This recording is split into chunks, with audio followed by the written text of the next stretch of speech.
ভারাক্রান্ত মন নিয়ে আপনাদের সামনে হাজির হয়েছি। আপনারা সবই জানেন এবং বোঝেন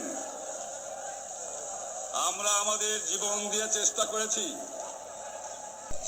আজ ঢাকা, চট্টগ্রাম, খুলনা, রাজশাহী, রংপুরে আমার ভাইয়ের রক্তে রাজপথ রঞ্জিত হয়েছে।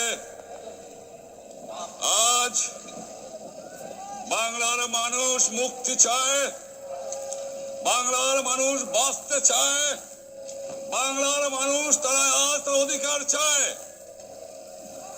কিন্তু দুঃখের বিষয়, আজ দুঃখের সঙ্গে বলতে হয় 23 বছরের করুণ ইতিহাস, বাংলার অত্যাচারের, বাংলার মানুষের রক্তের ইতিহাস, 23 বছরের ইতিহাস, মুমূর্ষ নরনারীর আত্মঘাতের ইতিহাস, বাংলার ইতিহাস, এদেশের মানুষের রক্ত দিয়ে রাজপথ রঞ্জিত করার ইতিহাস। 1952 সালে রক্ত দিয়েছি, 1954 সালে নির্বাচনে জয়লাভ করেও আমরা গদিতে বসতে পারি নাই। 1958 সালে আইয়ুব খান মার্শাল ল জারি করে 10 বছর পর্যন্ত আমাদের গোলাম করে রেখেছে। 1967 সালে 6 দফার আন্দোলনে 7ই জুনে আমার ছেলেদের গুলি করে হত্যা করা হয়েছে। 1969 সালে আন্দোলনে আইয়ুব খানের পতন হওয়ার পরে যখন ইয়াহিয়া খান সাহেব সরকার নিলেন, তিনি বললেন দেশে শাসনতন্ত্র দেবেন, গণতন্ত্র দেবেন, আমরা মেনে নিলাম।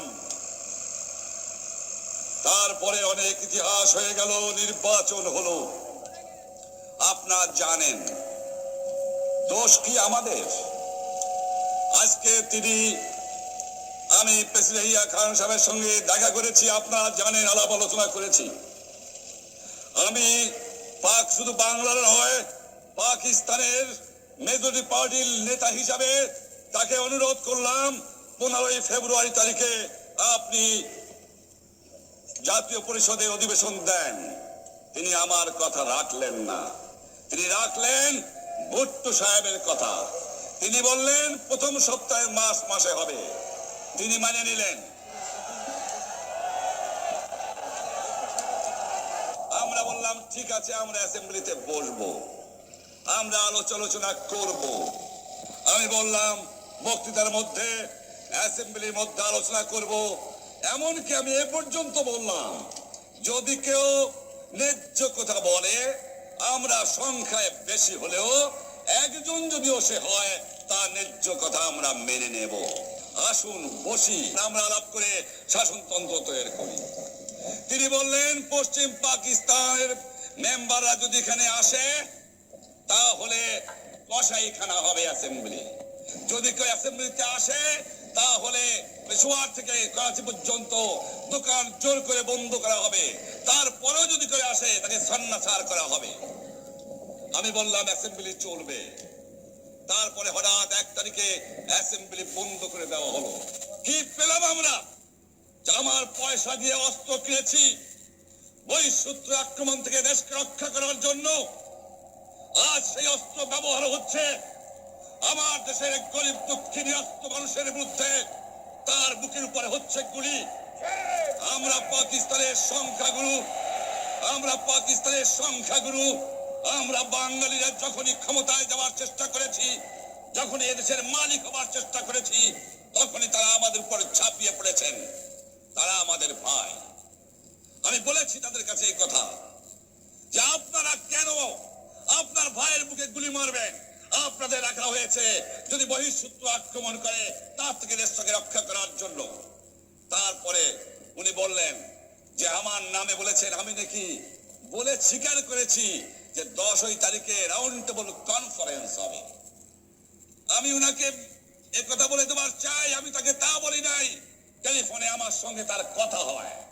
তাকে আমি বলেছিলাম জনাব ইয়াহিয়া খান সাহেব, আপনি পাকিস্তানের প্রেসিডেন্ট, দেখে যান, ঢাকায় আসেন কিভাবে আমার গরিবের উপরে, আমার বাংলার মানুষের বুকের উপরে গুলি করা হয়েছে, কি করে আমার মায়ের কোল খালি করা হয়েছে, কি করে মানুষকে হত্যা করা হয়েছে। আপনি আসুন, দেখুন, বিচার করুন, তারপরে আপনি ঠিক করুন। আমি এই কথা বলেছিলাম। হঠাৎ আমার সঙ্গে পরামর্শ না করে বা আমাদের সঙ্গে আলোচনা না করে 5 ঘন্টা গোপনে বৈঠক করে যে বক্তৃতা তিনি করেছেন এবং যে বক্তৃতা করে অ্যাসেম্বলি করেছেন, সমস্ত দোষ তিনি আমার উপরে দিয়েছেন, বাংলার মানুষের উপরে দিয়েছেন। আমি পরিষ্কার মিটিংয়ে বলেছি যে এবারের সংগ্রাম আমার মুক্তির সংগ্রাম, এবারের সংগ্রাম স্বাধীনতার সংগ্রাম। আমার 25 তারিখে অ্যাসেম্বলি কল করেছে, রক্তের দাগ শুকায় নাই। আমি 10 তারিখে বলে দিয়েছি যে ওই শহীদের রক্তের উপর দিয়ে পাড়া দিয়ে আরটিসিতে মুজিবুর রহমান যোগদান করতে পারে না। অ্যাসেম্বলি কল করেছেন, আমার দাবি মানতে হবে। প্রথম, সামরিক আইন মার্শাল ল উড্র করতে হবে। সমস্ত সামরিক বাহিনীর লোকদের ব্যারাকে ফেরত দিতে হবে। যেভাবে হত্যা করা হয়েছে তার তদন্ত করতে হবে। আর জনগণের প্রতিনিধির কাছে ক্ষমতা হস্তান্তর করতে হবে। তারপরে বিবেচনা করে দেখব আমরা অ্যাসেম্বলিতে বসতে পারবো কি পারবো না।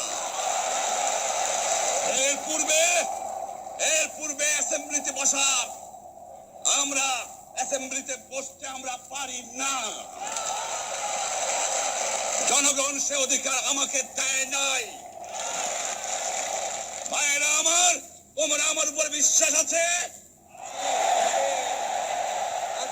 আমি প্রধানমন্ত্রিত্ব চাই না, আমরা দেশের মানুষের অধিকার চাই।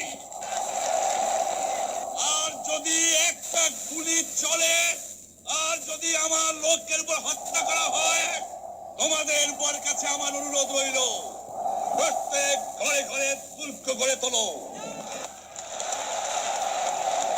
তোমাদের যা কিছু আছে তাই নিয়ে শত্রুর মোকাবেলা করতে হবে এবং জীবনের তরে রাস্তাঘাট যা যা আছে সবকিছু আমি যদি হুকুম দেবার নাও পারি, তোমরা বন্ধ করে দেবে। তোমরা আমার ভাই, তোমরা ব্যারাকে থাকো, কেউ তোমাদের কিছু বলবে না, কিন্তু আর আমার বুকের উপর গুলি চালাবার চেষ্টা করো না, ভালো হবে না। 7 কোটি মানুষকে দাবায় রাখতে পারবো না। আমরা যখন মরতে শিখেছি তখন কেউ আমাদের দবাতে পারবে না। যে পর্যন্ত আমার এই দেশের মুক্তি না হবে, খাজনা ট্যাক্স বন্ধ করে দেওয়া হলো, কেউ দেবে না। তবে আমি অনুরোধ করছি, আপনারা আমাদের ভাই, আপনারা দেশকে একেবারে জাহান্নামে ধ্বংস করে দিয়েন না। জীবনে আর কোনোদিন আপনাদের মুখ দেখা দেখি হবে না। যদিও আমরা শান্তিপূর্ণভাবে আমাদের ফয়সালা করতে পারি, তাহলে অন্তপক্ষে ভাই ভাই হিসেবে বাস করার সম্ভাবনা আছে।